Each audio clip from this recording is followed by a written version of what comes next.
Alors, j'ai mis en place au sein de mon quartier une boîte à partage qu'on appelle aussi Givebox dans les autres pays du monde. Le principe, c'est de créer une zone de gratuité dans un quartier en la matérialisant par une armoire de rue. Le concept, c'est de donner un lieu aux habitants où ils peuvent déposer des choses dont ils n'ont plus besoin chez eux et de récupérer ce qu'ils y trouvent. Voilà. Il n'y a pas de condition d'accès, c'est libre, elle est dans la rue 24 h sur 24, 7 jours sur 7.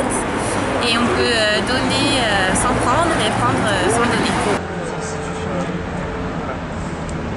C'est une boîte à partage que j'ai vue dans un quartier voisin qui m'a donné envie de la répliquer dans le mien. Parce que ça faisait écho à des questions que je me posais sur la décroissance, le style de vie minimalisme et sur ce qu'on avait vraiment besoin en termes d'objets chez soi et peut-être aussi une question de redistribuer les objets dormants qui restent parfois dans nos placards pendant des années. Alors ce qui a fait que ça a marché, c'est que j'ai su m'entourer de personnes très diverses et pleines d'énergie. Au départ, je suis partie un peu toute seule sur le projet et j'ai vite rencontré des gens qui m'ont soutenue et qui ont porté le projet avec moi. Entre autres des bénévoles d'une association du quartier, mais aussi des habitants et des voisins. Il faut persévérer, être patient, ne pas avoir peur des échéances, du temps qui passe, savoir rebondir et se dire qu'un obstacle ça fait grandir et qu'il n'y a pas d'obstacle insurmontable. Ça fait 4-5 mois qu'elle est dans la rue. Elle se porte bien, il n'y a pas eu de dégradation. Parfois elle est vide, parfois elle est pleine.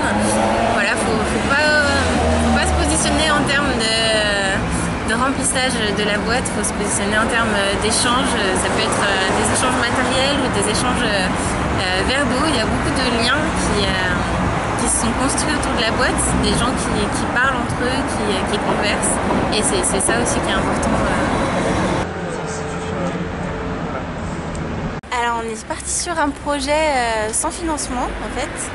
Ça nous tenait à cœur qu'il n'y ait pas de budget utilisé pour la conception de la boîte, afin qu'elle soit reproductible par n'importe qui, n'importe où. Voilà. Donc c'est fabriqué qu'avec des matériaux de récupération. Le bois, on l'a glané dans la rue sur des chantiers. La peinture, on l'a récupérée chez un commerçant du coin, un bar à chicha, qui est en train de refaire toute sa peinture, qui nous a légué ses fonds de peinture et ce qu'il avait aussi dans son garage à côté. Voilà, donc peinture intérieure, peinture extérieure, léguée par un commerçant.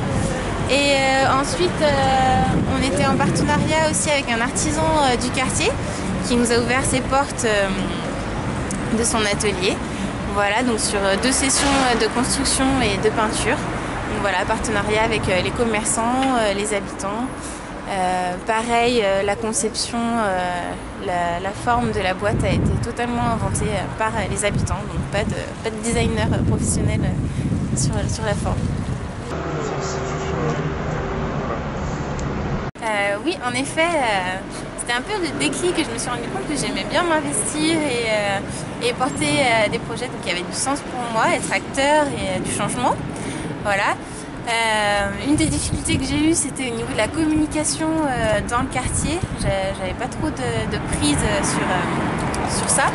Et j'imagine peut-être que dans le temps, j'aimerais bien poser un panneau de communication locale, disons, histoire de pouvoir partager des informations et peut-être faire émerger des dynamiques sur d'autres projets. Mais c'est super, merci. De rien.